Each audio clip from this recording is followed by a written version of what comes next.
Hello, thank you for joining me here at Bert's Books on another springtime special. I say that with some sarcasm because, as you might notice, I'm togged up again in this now rather worn sprayway fleece. It's cold.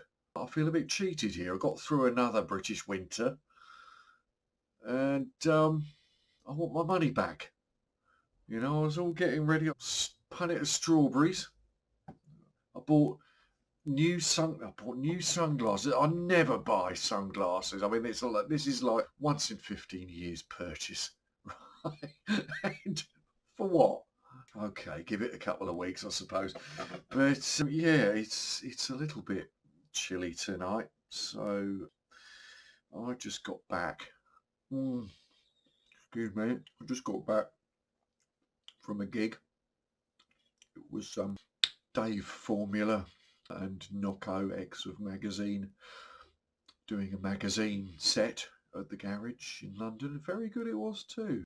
I don't know how relations are with, I guess with Howard and Barry. Howard and Barry presumably not available, nor John Doyle presumably not available for such things. But they had a pretty good team together and very good night it was. So fair play. Nice to hear those songs again. Any magazine fans have tuned in. They did a lot of rare, quite unusual choices. Not the stuff that you usually hear on magazine live recordings. A lot of second album stuff. But anyway, I'm not supposed to be talking about music particularly, am I? So I'm not supposed to be eating strawberries on camera either. Let's see what these cost now. I got this punnet yesterday. I'm going to have to drag it out for a few days. Pay about £6 for it or something.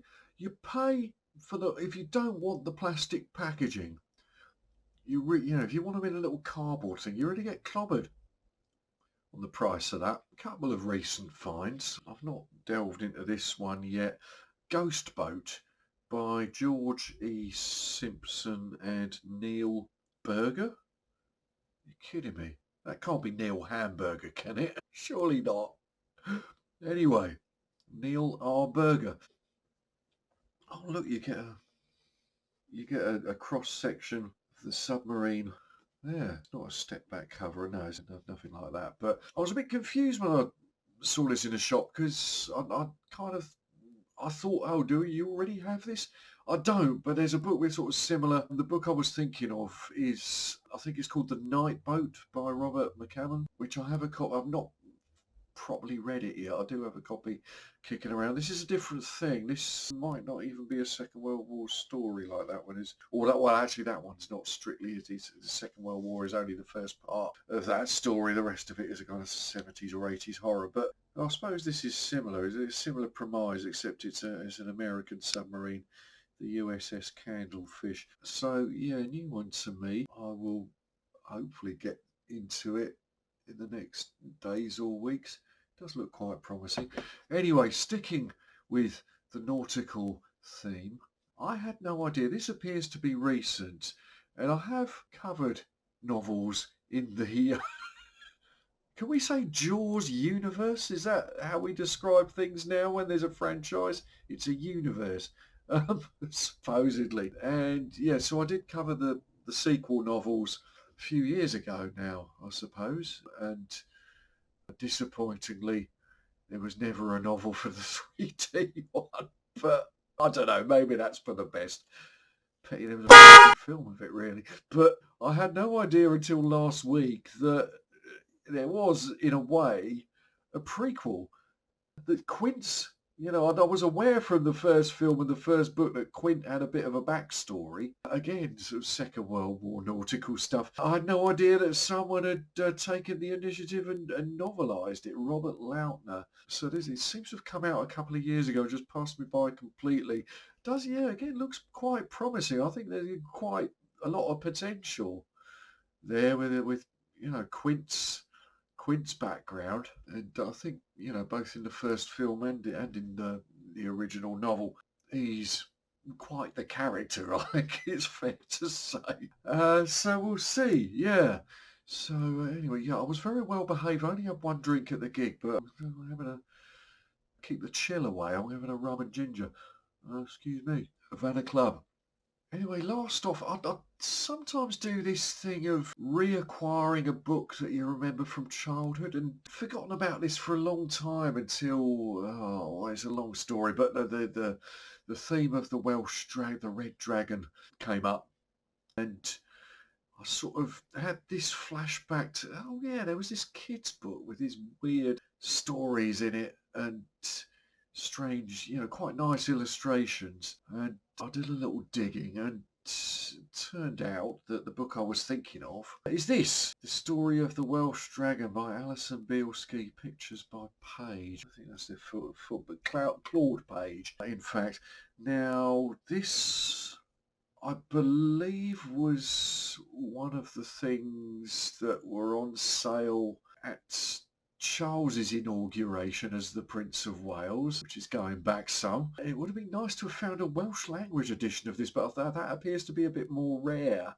So I got this, quite a little bit of Welsh on the sticker there, Croisos. And this is exactly as I remember it. These great illustrations and the stories, various stories about the legends of dragons, some of which are drawn from this book, The Mabinogion, described here. I'm probably pronouncing that slightly wrong, but The Mabinogion, a unique collection of legends relating to the ancient kingdom of Wales, which I do mean to pick up. Whether I'm going to be brave and pick up a Welsh language copy of that, or is there a Duolingo version of that? Would be quite good. But anyway, this goes into various legends of the dragons, plural. There's more than one in this. So this is a Mabinogion tale, I believe, featuring a very young King Arthur who has a close call with being sacrificed. But talks his way out of it because he's figured that under the foundations of a castle, that there's a pool with two dragons who wake up every night and fight, which is why they can never finish constructing the castle, because they shake the foundations down every time. So supposedly it explains this. The two dragons, said Merlin, represented the two nations in Britain, the red, the Celtic race, and the white, the Saxon. One day the red dragon would kill the white dragon, so that's knackered then. Until then there would be wars and upheaval while the two nations battled with each other. Well, I can't pretend it's a particularly harmonious time. Today of all days, avoided the centre of town. I don't really want to get into that one too deep, but yeah, anyway, so there's that. Wales has other dragon legends. The claim that St George, a saint adopted by the Crusaders, came to Wales. Oh, that might be arguable, but the little village of St George in Denbighshire, where he is said to have slain the dragon, they will show you the hoof print of his black horse on the coping stone on the churchyard wall. In West Wales, an enormous dragon with pestilential breath destroyed great regions of the countryside until St Samson, never heard of him, caught it by the throat and hurled it over the cliffs into the sea. A dragon or winged serpent lived in the Vale of Neath and is often seen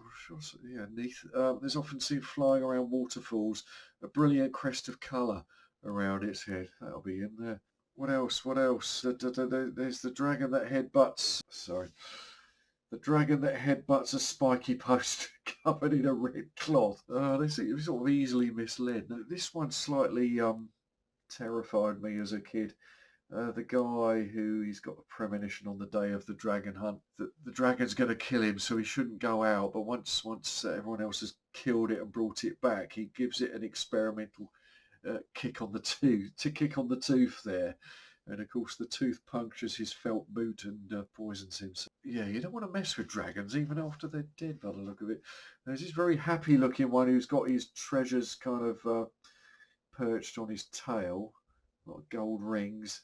That's one way of kind of keeping disposable wealth around you. This one, it's the guy with two thumbs and 8 fingers on each hand, who spears a dragon and beheads it. Supposedly this is the origin of, this is why Denby is so named. I'm not sure that actually translates right. It says Dimbych means no more dragon. I'm not sure it does. It contentious. Yeah, it might be arguable, that one. Dragons are prone to boozing it up by the look of it as well. So yeah, they're sort of easily manipulated sometimes. There's a pit full of mead and they just lap it up. And what I see, yes, it's got a short thing, but it's one of those books I just remember it very fondly from childhood, and very nice to see it again. So anyway, that's me for now, and let's catch up soon, hopefully. Thank you very much. Bye.